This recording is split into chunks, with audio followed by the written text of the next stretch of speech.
સુરતના કતારગામ વિસ્તારમાં શ્રાવણ મહિનાની ધાર્મિક આસ્થા સાથે પર્યાવરણની જાળવણીનો અનોખો સંદેશો આપવામાં આવ્યો છે, જ્યાં મહિલાઓ દ્વારા શિવ પૂજા કરવામાં આવી હતી, તેમના દ્વારા ધાર્મિક વિધિઓ પણ કરવામાં આવી હતી. મહત્વનું કહી શકાય, જ્યાં ક્લીન અપ સુરત ડ્રાઈવ અંતર્ગત તમામ પ્રકારની ખાસ વ્યવસ્થાનું ધ્યાન પણ રાખવામાં આવ્યું હતું.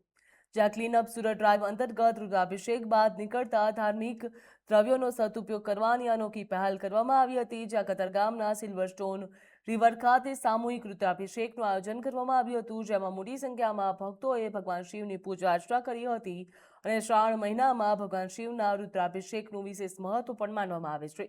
રુદ્રાભિષેક દરમિયાન ભગવાન શિવ ઉપર પાણી, દૂધ, ફૂલ અને બીલીપત્ર સહિતના વિવિધ ધાર્મિક દ્રવ્યો અર્પણ કરવામાં આવે છે. સામાન્ય રીતે રુદ્રાભિષેક બાદ આ દ્રવ્યોનો નિકાલ નદી કિનારા અથવા અન્ય ખુલ્લી જગ્યાઓ ઉપર કરવામાં આવતો હોય છે, જેના કારણે કેટલીક જગ્યાએ ધાર્મિક દ્રવ્ય અને કચરો એકઠો થવાથી ગંદકીનું પ્રમાણ વધે છે.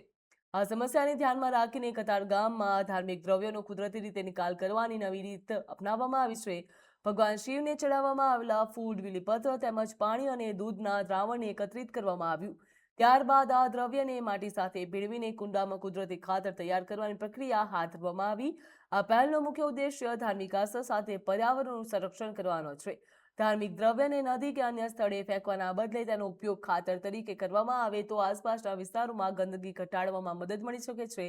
આ સાથે જ ફૂલ અને બીલીપત્ર જેવા કુદરતી પદાર્થોનો ઉપયોગ પણ યોગ્ય રીતે પુનઃ ઉપયોગ કરી શકાય છે. અમારું ગ્રુપ છે જે હર રવિવારે તાપી નદીના ઓવારા સફાઈ કરીએ છીએ અને લોકોને સ્વચ્છતા માટે જાગૃત કરીએ છીએ. જ્યારે તાપી નદીના કિનારા અમે સાફ કરીએ છીએ ત્યાં ઝાઝા ભાગે અમને ધાર્મિક વસ્તુઓ જોવા મળે છે, ધાર્મિક સામગ્રી આપણી. તો આ ધાર્મિક સામગ્રીઓનું ઘરેથી જ કેવી રીતે નિકાલ કરી શકો તમે. તમારે નદી કિનારે પ્લાસ્ટિકના જબલામાં ભરીને ફેંકવાની કોઈ જરૂર નથી. નદીમાં અનેક જીવો જીવતા હોય છે જેને આ ઘણી વસ્તુઓ નુકસાન કરે છે અને ઘણા બધા પ્રાણીઓ પણ નદી કિનારે વસતા હોય છે, તો એમને પણ આ નુકસાન કરે છે. તો ક્યાંક ને ક્યાંક આ વસ્તુનો ઘરેથી જ કેવી રીતે નિકાલ કરી શકાય આજે આપણે રુદ્ર અભિષેકના માધ્યમથી શીખવાનું છે.